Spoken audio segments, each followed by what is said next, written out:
Not So Classy with eSNa. Today is a special episode for 3 reasons. 1, as you can see, we are in a new studio. And 2, it is our 10th episode. We made it to 10. Bobby, yay! We made it to 10. I was really worried, actually, that I wouldn't have guests every week like that. But thank you to everyone that came out.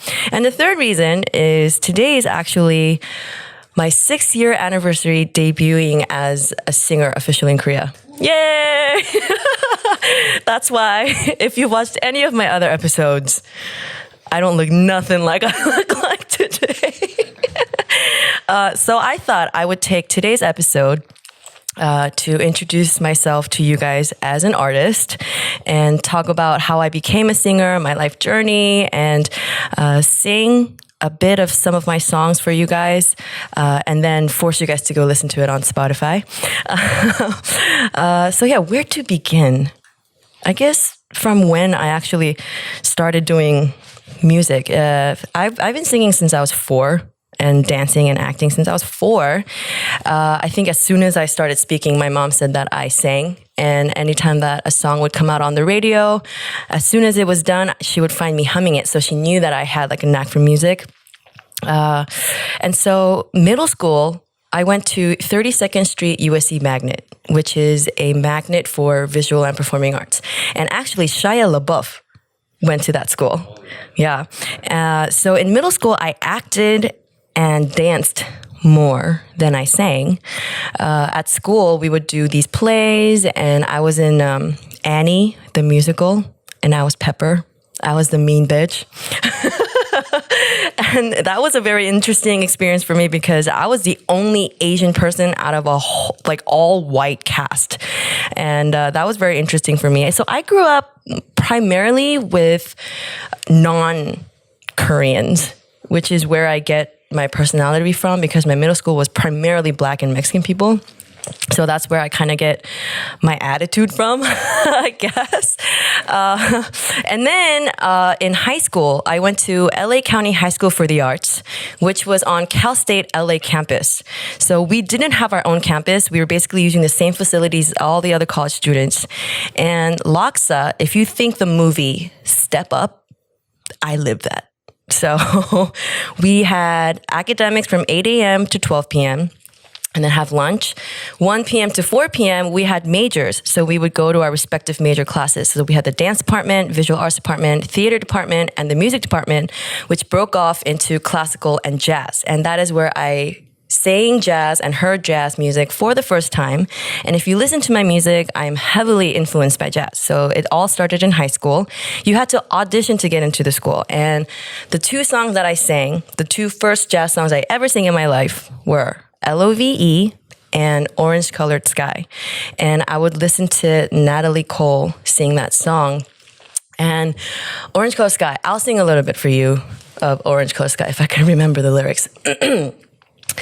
I was walking along, minding my business, when out of an orange-colored sky, flash, bam, alakazam, wonderful you came by.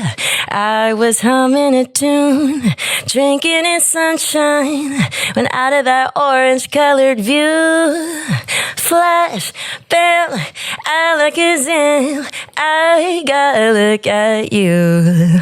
Yay! Oh my God, I haven't sung that song in like 20 years. That's bizarre. But that's literally one of the first jazz songs I ever sang. Now, high school was such an interesting experience for me. I think I enjoyed high school the most in any of my school career. And the reason being is Josh Groban actually graduated from my high school. He was a theater major at Laksa. And this was the period where he came out with the song, You Raise Me Up. You raise me up so I can stand on mountains, that song. And he came back to our school. I was also in the gospel choir.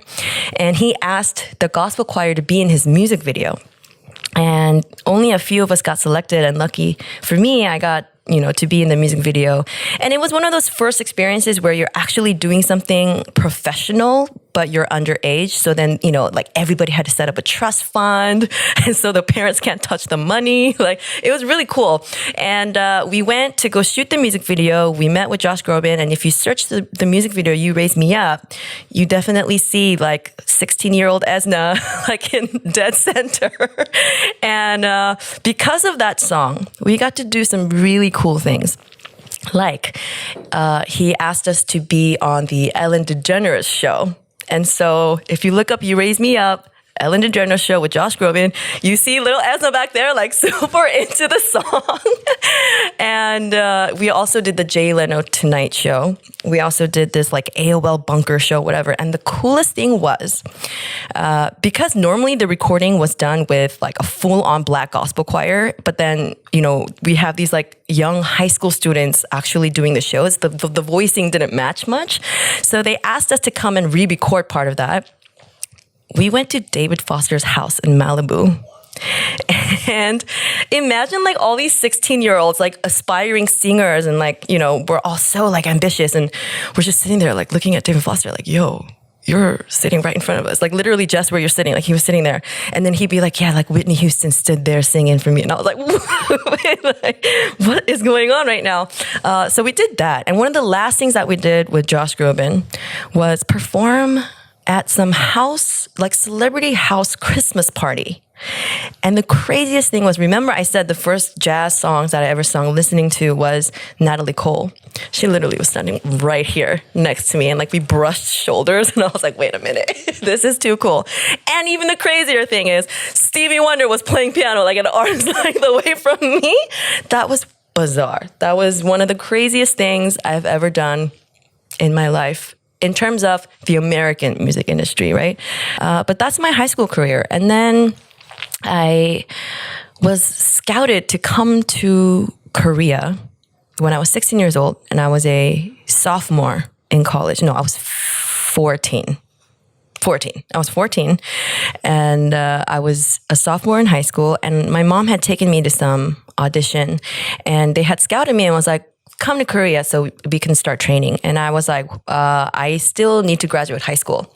And so I told them, let me see what I can do and see if I can graduate early, because I had been taking like math classes above my grade and stuff since middle school. So it kind of worked out where I only had a couple classes junior year and a couple classes senior year. So I just did them all in 1 year, and I graduated a year early.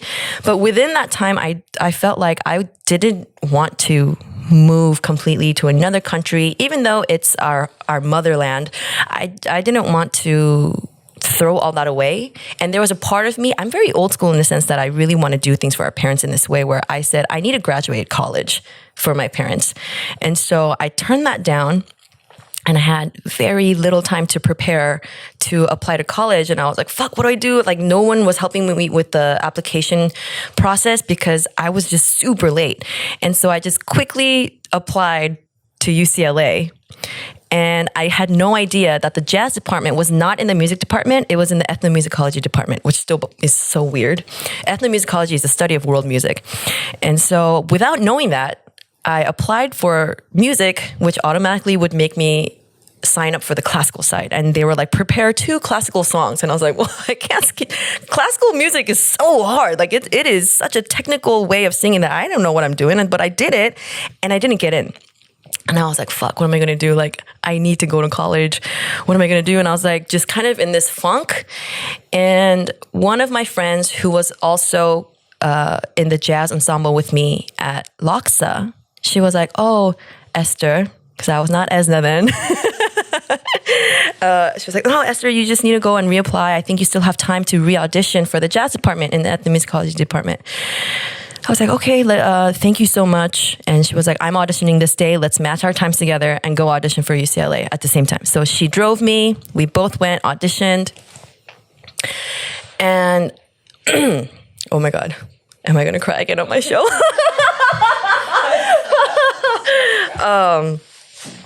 So I got in. I am going to cry right now. Hold up. Oh, I didn't. Oh, so I got in and she didn't. And because she didn't get in, I'm crying. Oh, I did my makeup too. Crap. Okay. she ended up moving to, or she was going to move to Sacramento with her boyfriend at the time, but they both got in a car accident and they passed away. Holy crap.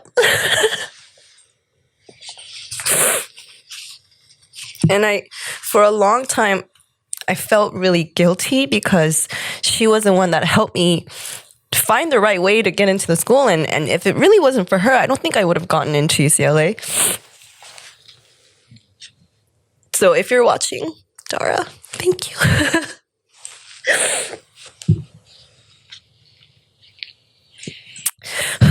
Yeah.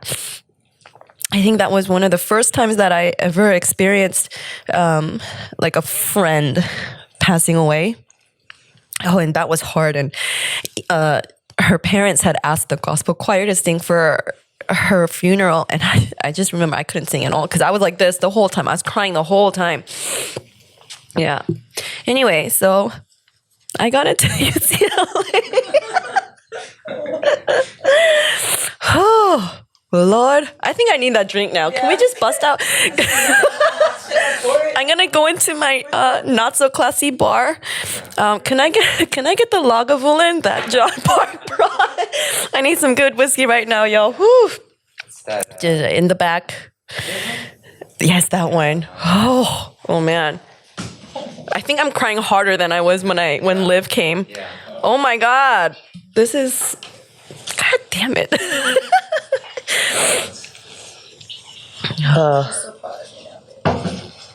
No, and she was in the music video with us for Josh Groban, and she was in Ellen DeGeneres show with us too. So if you guys watch it, she's there with us. So anytime, when I go back to that, I'm just like, oh, we had this great experience together, and yeah. Whew. All right. Cheers, Jess. My friend Jess is here for moral support, clearly. Also as a drinking buddy. Oh, yeah, that's good. Let me just collect myself. All right. So where am I? UCLA. I go to UCLA. And UCLA is an awesome experience. And the only thing I kind of regret about that is that I didn't take advantage of everything that was available to me. Is my makeup all fucked up? Yeah, okay. Okay. Whew. Oh my God. Just keep dabbing.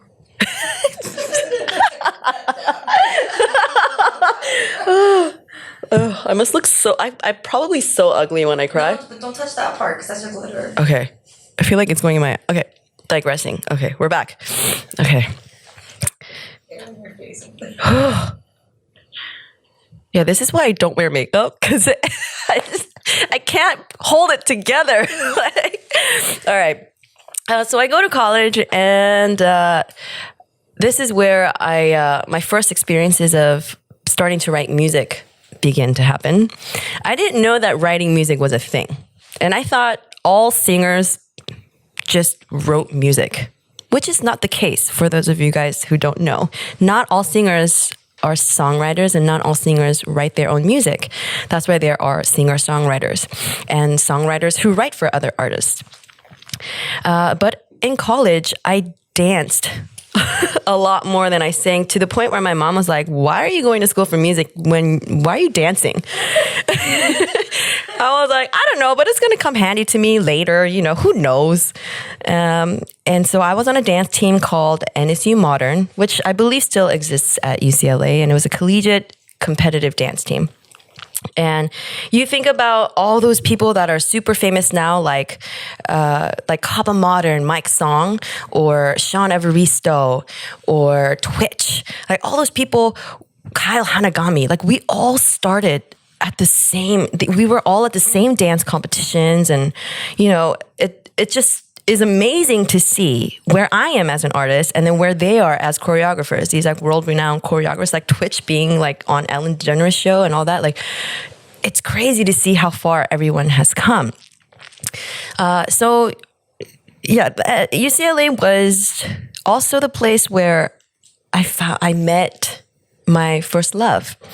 My roommate, Laura, So I say every time we think about this, we say our dorm room was the minority room because there were three of us. It was me, a Korean, a Filipino girl, and a black girl. So they literally just put like all the minorities in one room. And I remember we would just make fun of that all the time. But Laura was the one that actually got me to be a little bit more, I guess, social. And she was like, oh, we need to go out. It's the first week of school. We need to go out and make friends and go to all these like social events. And I was like, I don't really plan on being a part of anything. Like, I don't want to be a part of a sorority. Like, I just didn't want to be a part of any of that. I'm sorry, there's glitter stuck in my eye, so I keep poking at my eye. I'm like, this is probably still unattractive. Okay.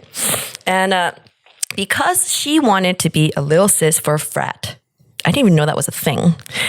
I followed her to like the first week's social events, and that's where I met my first boyfriend, my first and only boyfriend.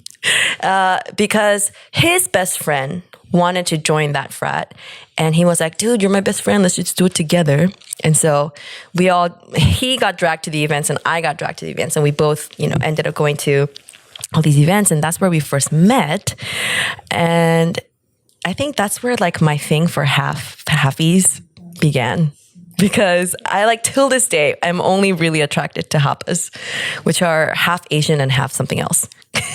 So he was half Japanese and half white. And we dated for 3.5 years, my first love. That's a very long time for a first love to last. Yeah, for me too. And then so everyone keeps saying that was a good and bad thing because it's great that your first love was such a great experience. But kind of bad because now your standard is like way up here. And so for the last like 20 years of my life, I have not dated. Like seriously, right? I've had sums here and there and whatever, but like a real relationship where I was like committed to someone, I didn't have that for the last however many years of my life since then. So, when we broke up, it was a very difficult thing for me to process. Because we didn't break up because we stopped loving each other. He was my first love, so I was able to say, I love you, But it was circumstantial. Like he was moving to Japan for work and, I, at that time, wasn't sure where I was going to be. And, he had a career path that was so set. And I knew that I was going to be in entertainment. And it's a very up and down, career. You could be working like 100 hours and make like nothing. Whereas whatever he was doing, it was cause and effect. You work this many hours, you get paid. And so that also shows what kind of personality I think you have, right? And I don't think we would have understood each other's lifestyle, I guess, in a sense. And, so we just kind of naturally had to let each other go. And so because it wasn't because I was like, oh, I hate you, I'm going to get over you. It literally took me about 3 years to completely get over him. It took me a long time. And I wrote my first song about him called You Fool. And you can see like 19, 20-year-old eSNa singing this song on YouTube if you search for it. It's a great song, but I look so weird. Huh? Do you know if you listened to it? Do I know if I listened to it? He listened to it? Oh, I don't know. So, after we broke up, like we stopped being Facebook friends so it's like I keep having to go back to that place because that's where I get all my emotions from in order to write a song, right? You understand that as a songwriter, when something happens to you, some people can just get over it because whatever, I don't ever have to think about it again. But as a songwriter, and as a singer and as any person that has to drive from like real experience, you keep having to go back to that place. So it takes you that much longer to get over a certain experience or happening that happens in your life. And that's why it took me forever to get over this guy. And so the first song that I debuted with in Korea, August 14th, 2014, exactly 6 years ago, is a song called I Love You. And the reason why it's spelled out that way is because I stuttered when I said it the first time. I was like, I love you. Because he said it to me first, but I was I told him I wanted to really mean it when I said it, and I don't want to be confused. And the weight of that word is still, is so serious to me. Even till this day, I don't just easily tell people that I love them, even though I've known them for a long time. Like, unless there's something really that clicks, like I don't just haphazardly say, "Oh, I love you," like, because a lot of people just kind of throw that word around. Same thing with "I hate you." Like, it's such a loaded word. So yeah, I distinctly remember the feeling that I had of when I first said "I love you" to him. So I wrote a song about it, and I guess I'll sing a little bit. Oh my God, my throat is all like groggy because I cried earlier. We're gonna grease my throat with some whiskey. All right. Okay. I'm not gonna sing the whole thing, but let's see how far I can go before I cut it off.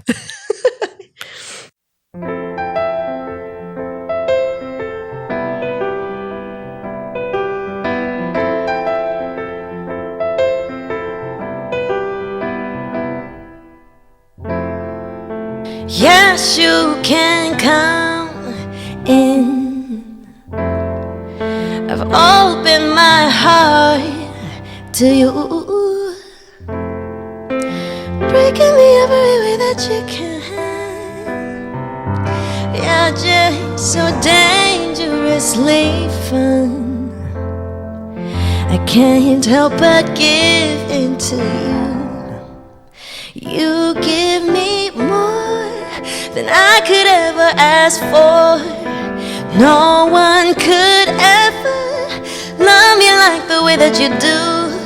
After all this time, I can finally say words you've been yearning to hear. I love you. I love you. I love you. You. I love you. I love you. I love you. Oh yes, I really do. All right, I'm gonna sing it to you. I'm gonna just cut off the music. Oh my God, I haven't sung this whole year. Like, this is the first time that I'm publicly singing this whole year, because everything got canceled because of the world situation. So that felt really weird singing.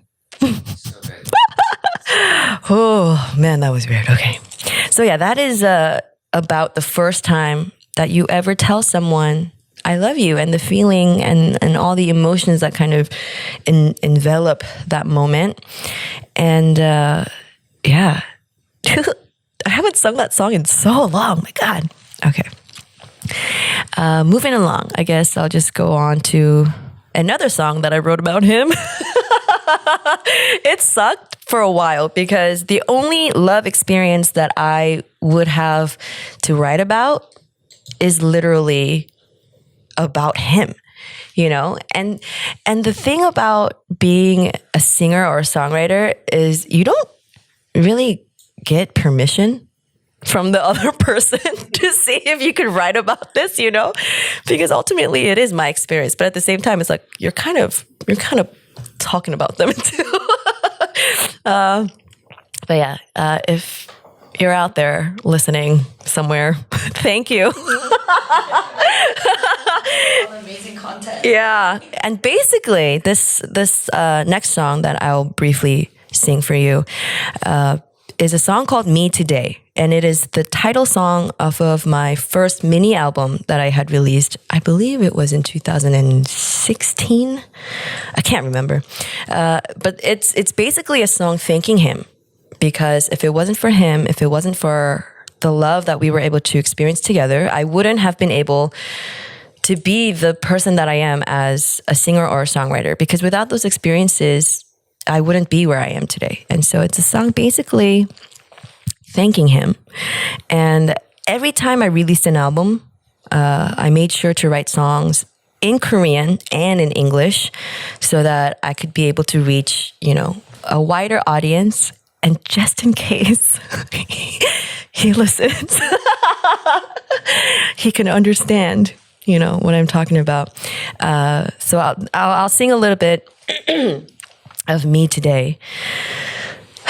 Let me drink a little more whiskey.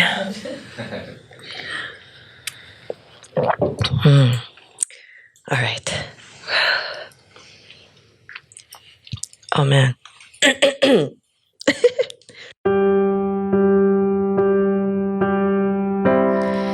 If you're listening to this song, I hope you know it's about you. If you're listening to this song, I hope you're proud of me. I hope you really are. If you're listening to this song, I hope that you won't cry. Instead, smile in your heart. Hope that's where you kept me, in the first love special place, because it's you. Because of you, I was able to write my first love song, able to write my first heartbreak, able to miss someone so much my tears would just speak on my behalf. Because of you, I became who I am today. I'm gonna stop it there. I don't know why I'm so shy about singing. Because it's so raw. It's so raw right now. Okay, I'm gonna get through a whole song. I promise you. Just keep watching. Okay, so that is a song about me thanking my first love for helping me become who I am today as a person and also as a singer and a songwriter. Because without him, I wouldn't have any experience to write about. And in the same album, there is a song called 오빠 보고 싶어요. 오빠, I miss you.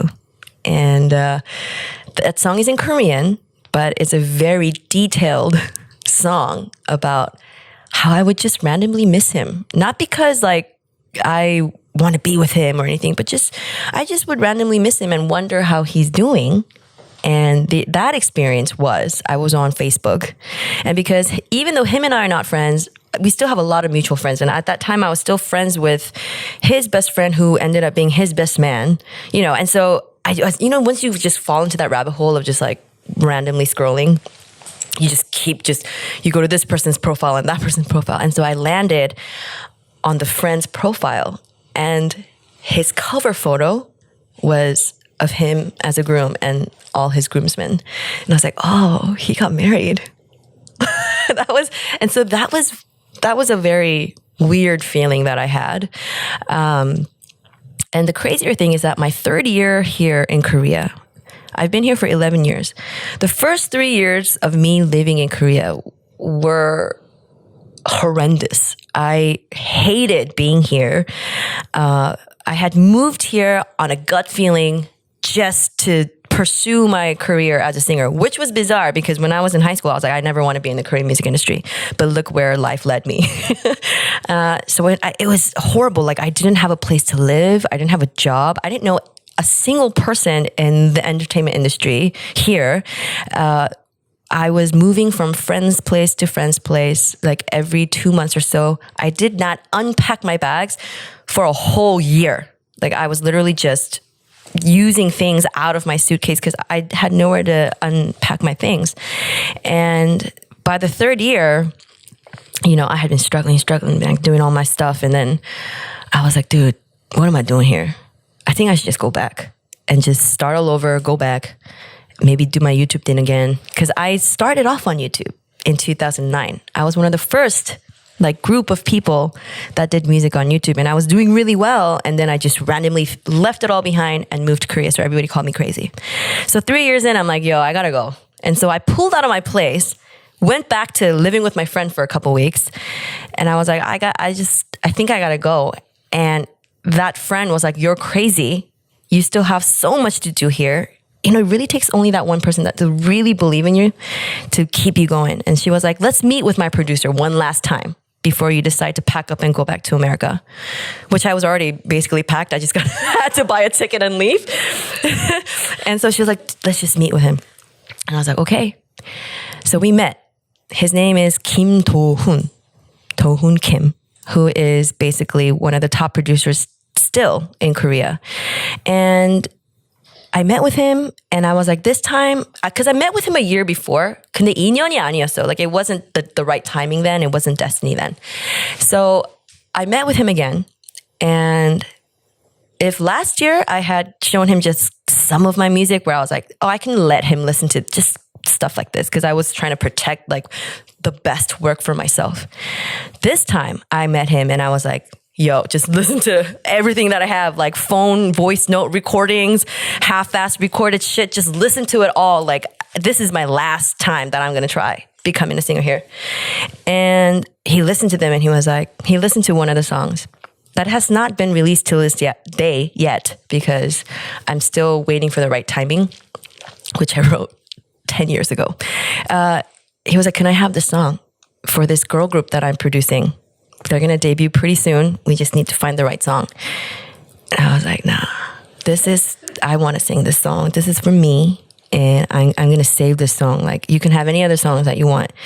And so then he was like, okay, I understand. And then there was a song that I had recorded on my phone, like playing the guitar. I can play it for you. Is it in tune? It's not in tune. Okay, never mind. And so he listened to that and he was like, can we have this song? And I was like, oh. And you know, it's like the decisions that you make in a split second that kind of decides whether or not your career or your life goes this way or that way. And I really wanted to sing that song. Because I want to sing all the songs that I write. You know, I'm a singer too. That's why I'm not just a songwriter or a producer, and I want to sing the songs that I write. But in that moment, I understood that some sacrifices need to be made. And so I was like, all right, you can have the song. And he showed me in action right away that he meant what he meant. And so he called, you know, the 실장님 or the director, art creative director, and was like, I'm going to send you the song, have the girls start rehearsing it, and we're going to start production on the song right away. I was like, oh, he like made that phone call as soon as I gave him the song. I was like, okay, this guy I can trust him. And so that song is 행복하지 마, Don't Be Happy, the first song that ever revealed who Mamamoo was. And it featured Bumkey. And so it's basically the debut song of Mamamoo. And I still remember the first time I met those girls. It was so awkward because he was like, this is eSNa and she's signed with our company and, you know, you guys get along. We just like, the four of them sat, or three of them, because one of them, you know, was sick or something. I remember there's only like three of them sitting in front of me and we're just like, hello.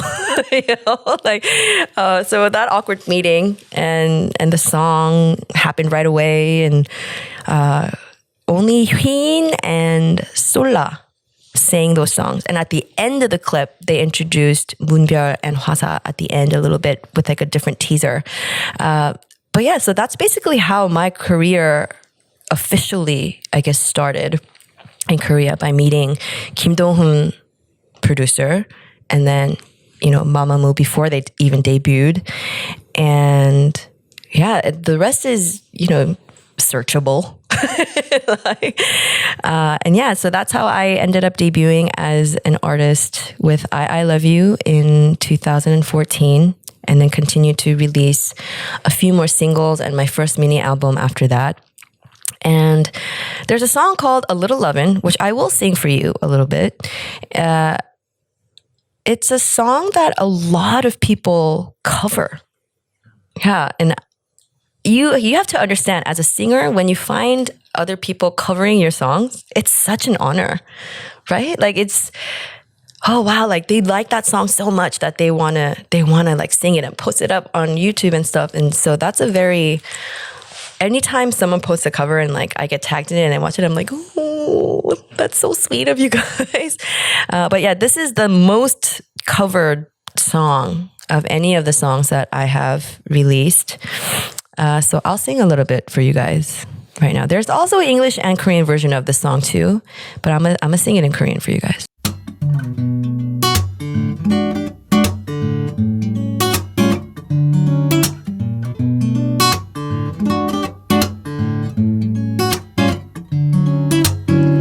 화장을 절대 안 하는 나의 모습 그래 난 여전히 뻔뻔해 Yeah that's me 어떻게 생각하나요 이대로 내가 아름답다고 생각해주는 남자가 더 좋은 걸 That's a fact 기억해도 난 드레스보다 바지가 더 좋다고 더 좋아하는 my sweatpants Thank you 비싼 거 입는다고 다 부티나는 게 아니거든 I'm not a girl who needs a diamond ring 멋진 차도 필요 없어 Yeah 진정한 진지한 그런 남자면 괜찮은 건 A little love is all I need A little love is all I need A little love is all I need A little love is all I need 적당하게 살아와서 이러는 건지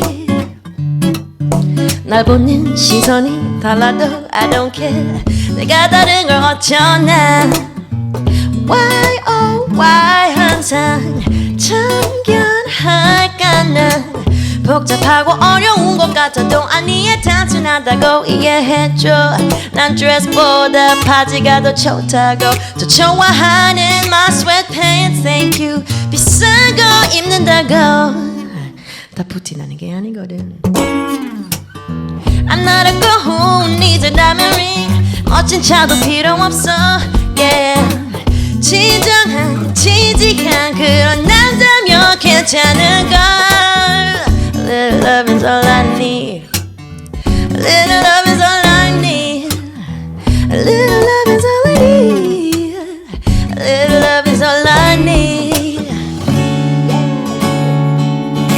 The rest of the song you can listen to on Spotify or Apple Music. Yeah, so that's one of the songs that a lot of people have covered, and I really felt honored by that. And I'm gonna take another sip of my whiskey. Cheers.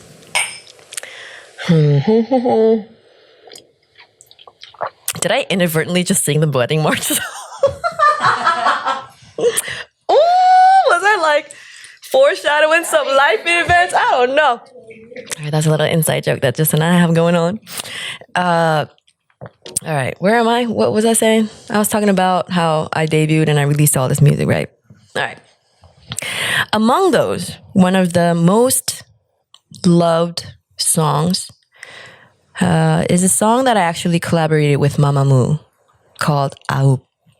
But it's also one of the most painful memories I have in the music industry. And I never really had a chance to talk about that song and all the shit that went on and the behind the scenes stuff.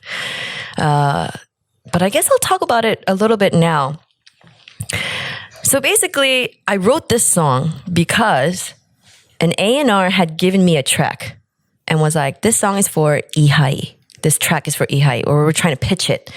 And I was like, okay, let me take a stab at it. And so people who write the melody line over a track that is given to you are called top liners. So I was top lining on this track.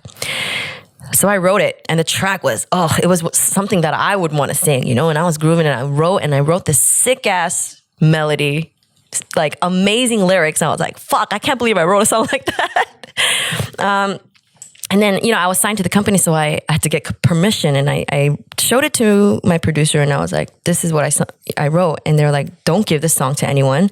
This has you written all over it. This is you. This is your style. This is all you. If you give that away, you're basically giving away your identity as a singer. And I was like, oh, that's not good. So I told the A&R, I can't give you the top line. Like, I can try writing another one, but I can't give you the one that I have right now. And so what ended up happening is Ihai didn't even use the track at all. And so I was informed that they weren't going to use it. And so then maybe like a year later, I contacted that A&R again, and I said, can we buy that track from you? So that, because the melody, I mean, we can always make a new track to the melody that I have, but it was just such a perfect match with that track. And basically he said, the writer doesn't want to sell it, you know? And I was like, okay, well, I don't know what I'm going to do with this melody then, because I have to get it out, but I don't know what to do. And so I talked to my producer and I said, why don't we just save this and rearrange it, reproduce, a track for it, and it'll be my debut song for TV broadcast. So I had officially debuted, so I'm a singer, but my official debut on, the weekend shows that we have in Korea, which is basically how singers promote their music. So every day of the week, there is a music program where idols will go on the show and promote the songs that they just released. And so this song was supposed to be that song for me. We had kept it safe for 2 years. And I still remember I was taking a nap at home. And all of a sudden the producer calls me and is like, hey, I got an idea. How about you collaborate that song with Mamamoo? And my initial reaction was like, well, no, this is my song. I'm supposed to debut on TV with this song. And so initially I was like, oh, I mean, you're an amazing writer. I'm a writer. Why can't we just write a new song that we can both sing? And he was like, no, I think we should do this song. And I kind of got cornered into it because I was like, what if I don't want to do it? And he's like, well, then we're going to just have to think about how other ways that we're going to have to promote you. And it had been a while since I released my last album. And I was so hungry to just get something out. And Mamamoo was slowly on the incline. They hadn't gotten to a point where they were full-blown stars yet, but they were well on their way, because they were packaged really well and, they all have immense talent and I knew they were going to make it. So I was like, okay, again, let me just put myself aside and let's do this because it's still me doing the music. We're still doing it together.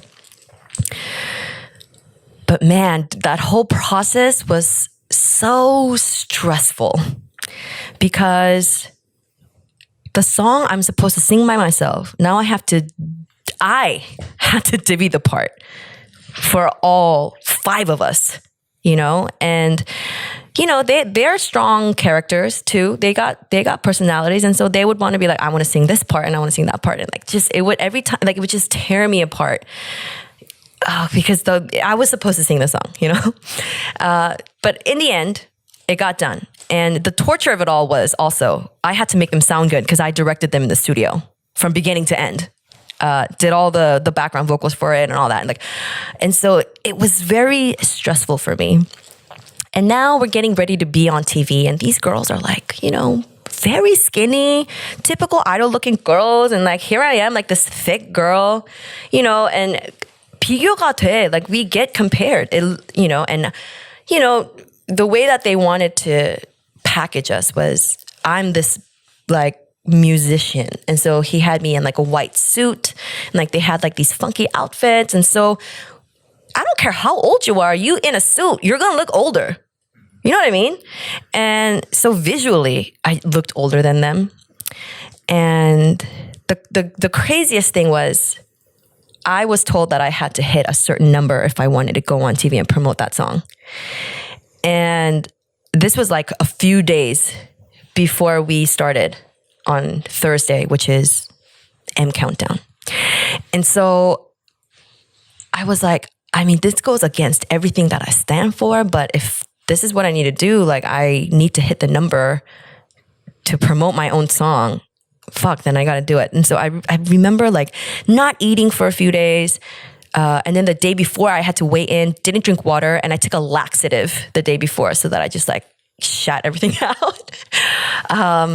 And luckily I hit that number. But obviously as soon as I ate something, it shot back up because literally you're just losing water weight, right? But anyway, so I did that. And come the day the music gets released and it is our first day of promotions, we're all in our van heading towards M Countdown.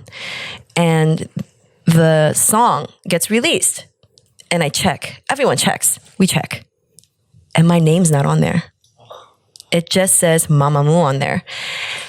And look, already, this whole process about this song was very stressful for me. But then seeing that, my insides got cold. Because I was just why isn't my name on there? Because that's not I don't know who made the mistake, but I'm betting the company made the mistake when they passed over all the information, Or maybe it was distributors, mistake for leaving out my name. I don't know what the fuck the reason was. Whatever it was wrong, you know? And then I remember I texted my producer and I was like, my name's not on there. And he was like, oh, we'll fix it right away. We're on it. We're fixing it right away. It's like, okay, fine, whatever. So we get to the green room. And usually when you get to the green room, all the artist names are on whatever room you're using or whatever stall you're using, right? I get there, only Mamamoo's name is on there. And I'm like, what the fuck is this? Like, I thought this is supposed to be a collaboration, okay? It's not even a featuring. That's different. It's a collaboration and it's my fucking song. Why is my name not on the fucking dressing room? And so all these tiny little things are starting to just like eat away at me on the first day of fucking promotions. And I am in such a horrible mood. And if you see any of the footage of like me and Mamamoo backstage, like whatever, like I'm just trying really hard to put on a smile. Because again, everything is just geared towards them. And I'm like, I don't know. I don't get it. Like, what am I doing here? You know? And I didn't like how my outfit fit, whatever. And like, so we do the show. And I believe right away when the show was done, we went back to the office to keep practicing. And then I get called in by the producer and he sits me down and he's like, we read all of the comments that people have been leaving on the videos and all that. And, you know, they're not very good about you. And I was like, what are they saying? They're like, oh, they're saying you look old, you know, and they're saying that they're just attacking you like image-wise or whatever. They're just negative comments about you. And I said, I don't care about the image ones. That's not, you know, if you don't like the way I look, then I don't give a fuck what you think, you know. But if you're saying things about my music, then I'll take offense to it. And there were comments like, why does eSNa have such a big part in the song? Mamamoo can do this song without eSNa. Why is she even there? And just, you know, more and more of that kind of comments. And I was like, that's what really hurt me. And so in the end, when he sat me down, he said, I think it's best if we stop you from going out on the rest of the TV promotions and just have Mamamoo do the rest of the and it was only a 2-week promotion. And I just remember, again, you guys might not believe me, but I really don't cry a lot. But like, I, you know, it was one of those like silent, just like, you know, because 말문이 막히잖아. Like I was speechless. And I was like, I don't think it's the right move. I don't care what the 댓글 or the comments say. The company should stand by your artist. Because if you take me off, you're basically agreeing with those fuckers out there that are saying your artist looks like shit, your artist looks old, your artist shouldn't be a part of this song. You're basically agreeing with them. And they were like, it's our final decision and we're just going to have Mamamoo promote the rest of it. And so with that information in mind, I still had 2 more shows, right? So I had Friday and Saturday, and I go and I do it. And after every show is over, the singers, you know, wait and in front of the PD님's office, the TV producer's office, to go and like say thank you for having us on the show and like 인사하러 we go. But when we went to those to go 인사 to the PD님's, he wouldn't introduce me. He would only introduce Mamamoo. And I'm like, what is this? Like, what am I doing right now? You know, like just little things like that kept eating away at me. And this is after the fact that I heard I only have 2 shows left out of a 2-week promotion. And it really boiled me so much that I was just so like, all right, let me just get through the motion and do this. And the crazier thing is the people at the TV stations, you know, are told ahead of time who is going to be on the show, and then they do the set design, right? And so they basically told me like on Saturday, today's going to be your last one. And I was like, okay, that's fine, whatever. And so I'm thinking, what are they going to do about the set? if they have to like change it super fast, you know? And then so I monitored Sunday Inkigayo, and they were like, because this is literally what they said. They said, Inkigayo has the most viewers out of all of the shows, so we're gonna have you stop on Saturday on Music Core before Sunday. That's literally what they told me. So then I watched the show, but the set design only says Mamamoo on it, and I'm like, you guys fixed that set design that quick, like in a day? It just didn't make any sense. I may be wrong. I may be completely wrong, but it just didn't make any sense that a whole set design changed only for them if they had been informed that I would be on that stage with them. So it's a painful song. I love this song, but it's a painful song. And so I was like, I can't just not respond to any of this. This is stupid. Like I can't have people chip away, especially I felt like it was my company that was not having my back. And so then I made, I guess, a diss track, or I, made a remake of Aoop, and I wrote a song called Ah Shit. And I posted that on YouTube, and there's not one person. There's like a lot of comments on there. There not one person say a bad thing to me. You know what I mean? Like, I think it was the first time in Korea that an artist put the netizens in their place and was like, shut the fuck up. What do you know?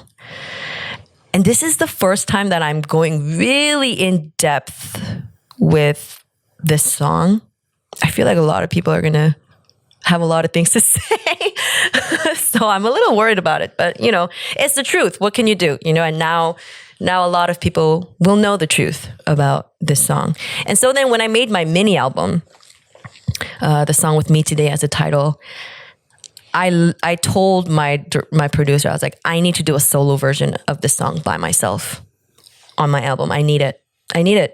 And he was like, why? Like, why? I was like, I need it. So it's there. Just the ESNa version, it says in parentheses. It's there. And it was just so weird. Like, okay, fine, don't put me on the TV shows. But they did a lot of events, which they were getting paid for, singing the song. I'm like, did radio shows, things like that. I'm like, I should have been a part of all the rest of the schedule.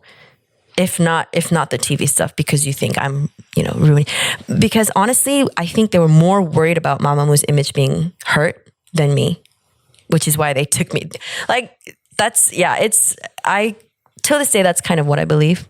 And that's what I felt. And ever since then is when the relationship between me and my company started getting a little weird.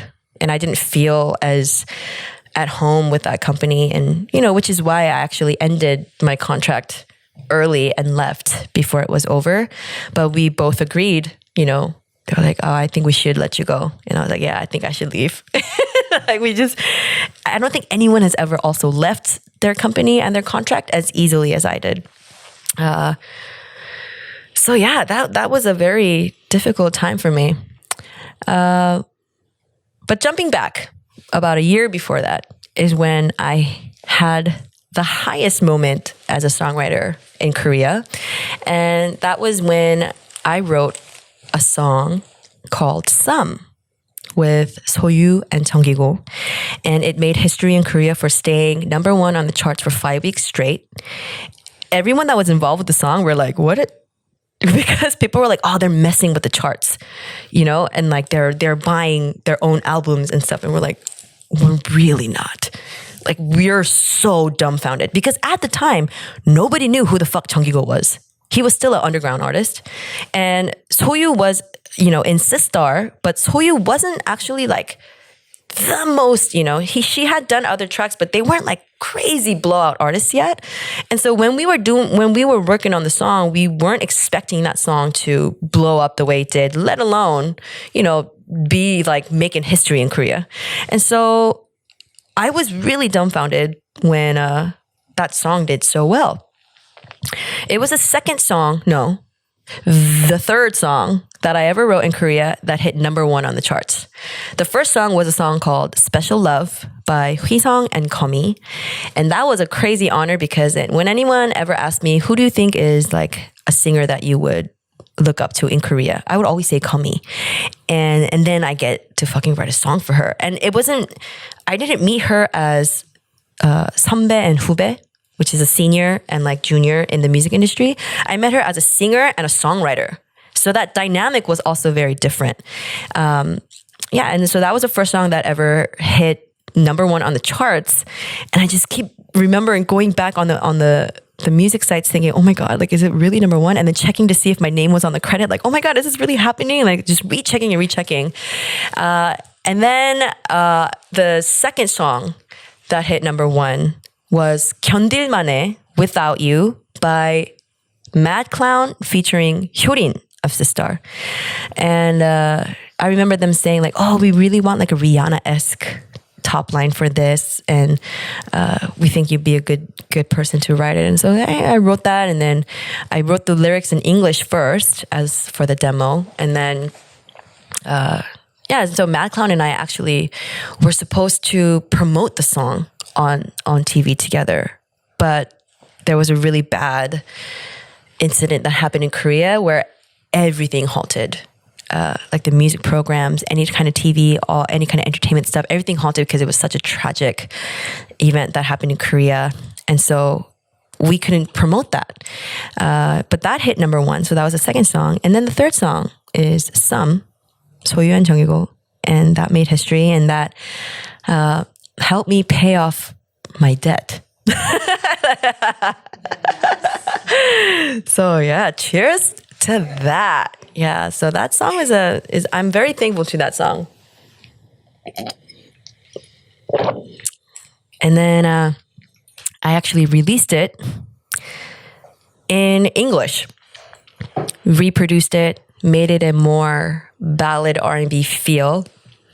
And I think I'm gonna sing that for you guys in English. Yeah, let's do it. Let's sing it. Are we okay on time? I feel like people are getting bored by just watching me today. Usually I have guests, but I'm my own guest today. All right, so here is some.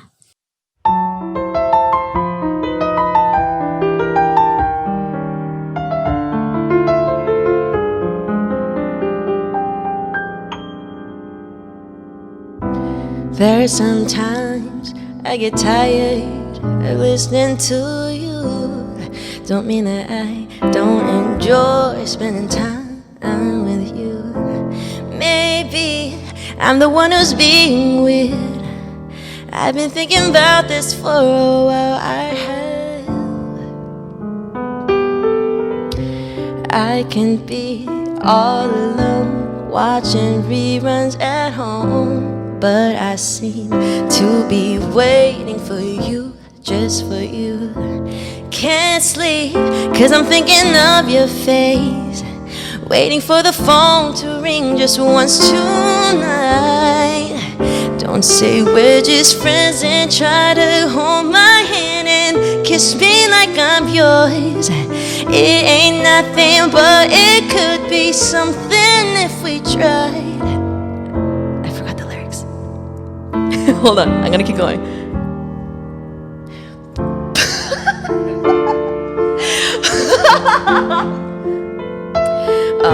한국말 부를게요. 연인 아닌 연인 같은 넌 나만 볼 때 애매하게 날 대하는 너 때론 친구 같다는 말이 사실 요즘 난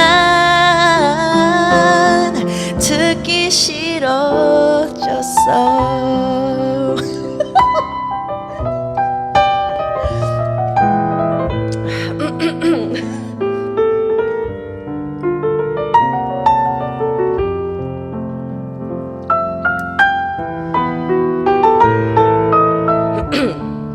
Hopefully I don't mess up the lyrics.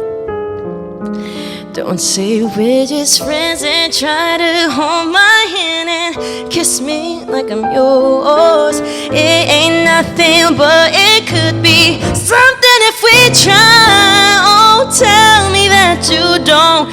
the lines have become a bit blurry. Oh, what can't we do? Things don't have to be so complicated. All you have to do is act the way you feel, and maybe show the way you show the way you love. Tell me that you don't think the lines have become a bit blurry. Tell me that you love me too.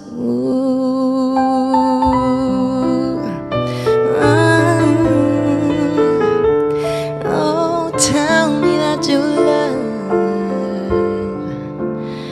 me too.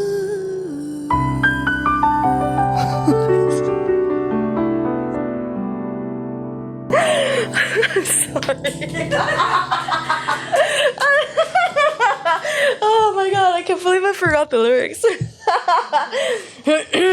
I'm good. I think I'm getting relaxed a little bit. The empty silences are because I'm taking sips of my Lagavulin that John Park brought. Oh, it's hot in here. Okay. Yeah, so I hope you who are listening and watching have learned a little bit more about who I am as an artist and how things got started and where I am now. Because I felt like maybe some of the newer fans of the show or listeners of the show, you know, might just think of me as a show host, which I am. That's part of my job. I do a lot of emceeing here and there, but I haven't sung all year long until now. So I wanted to do it for you guys, so you know who I am as ESNa, the singer and producer and songwriter. Thank you. All right. I feel like this is a good place to end the show. No? I mean, I think I've dished out. Yeah, I've dished out a lot about myself and my career. So if you guys want more ESNa the singer, subscribe to ESNa the singer. That is my official music channel. So I do have stuff in the making, and you know, I've kind of stopped doing music for a little bit because I got in a car accident last year right after releasing an album. And I was, you know, hospitalized for like a week, and I was out of commission for like 4 months. And I just felt like, what am I doing? I tried so hard on my own because I was out of my company, on my own, to like ask for all these favors, which I'm so thankful for, you know, finding people to invest in the album and feature on the album, you know, produce the album, record the album, shoot music videos for, and then I released it, and 2 weeks later, I got hit by a car and broke my collarbone. You know, I hit my face, so I had a concussion, and like my face was all swollen. And, you know, I'm still getting physical therapy for it, which is crazy because it's been a year and a half. So I was kind of in this rut where I didn't want to do music anymore. But thankfully, I was able to perform at Madison Square Garden in the same year. So 2019 was fucking crazy. And then this year, you know, I got to start this podcast with my amazing co-producer, Bobby, over here.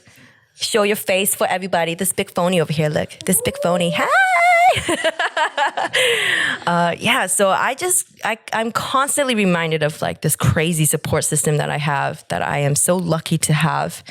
And so, I hope to do more music. And if you guys liked it, I know it was kind of shitty because I was crying and like I still have phlegm in my throat. And so every time I didn't sing, I would try to swallow it and like get rid of it. But yeah, so more music from ESNa. Subscribe to ESNa the singer. Follow me on Instagram at ESNa. Subscribe to this channel, ESNa the person. Follow me on all of my podcast platforms on Spotify, Apple Music, and Google Podcast. And thank you so much for watching and being not so classy with ESNa. Bye. Oh yeah.